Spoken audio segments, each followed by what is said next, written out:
Achei que tava gravando merda nenhuma. Olha esses cachorros.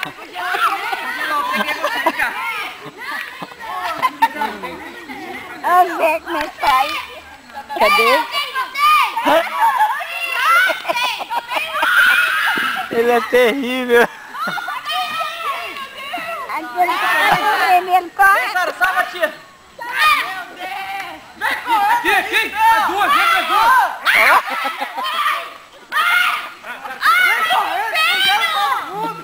Eu acho que tá correndo dele. Já viu?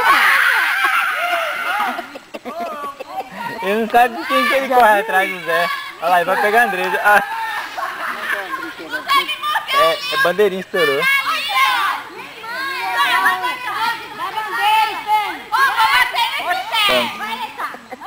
Eu achei que tava gravando, tá? Tá nem Não sai não.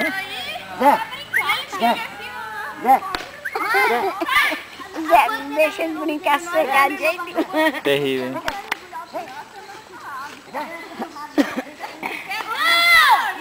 Um pra cada lado, ó. Boa não, deu conta não.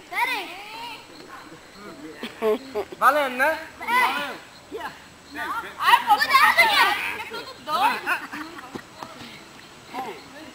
Oh, mas lá tudo é mais forte. Ele pegou na canela da Juliana, mas da...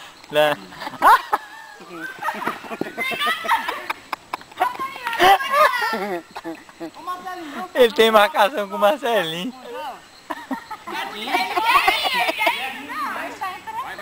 Não, eu tô morrendo. Vai pegar lá. Eu tô olhando, eu tô esse menino, não. A atração é o Zé.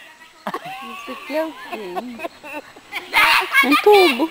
Aqui na frente, na linha, tá? Na linha. Isso aí é negócio que faz, é negócio de exame, esses negócios de... Aí ela disse que achou a fórmula. A fórmula tá lá dentro.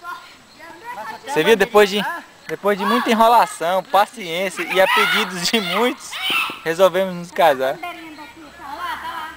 De que eu for fazer meu convite de casamento, vou pedir pra Isaneide fazer. Essa fórmula aqui é bonita, né? Ficou bonitinho, né?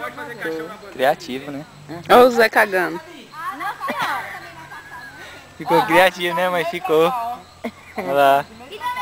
Ô, indecência. Pensando besteira já, vai.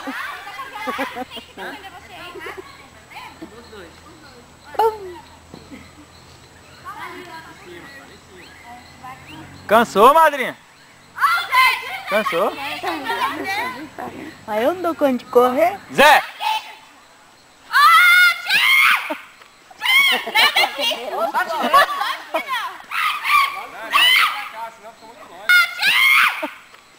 Nada aqui.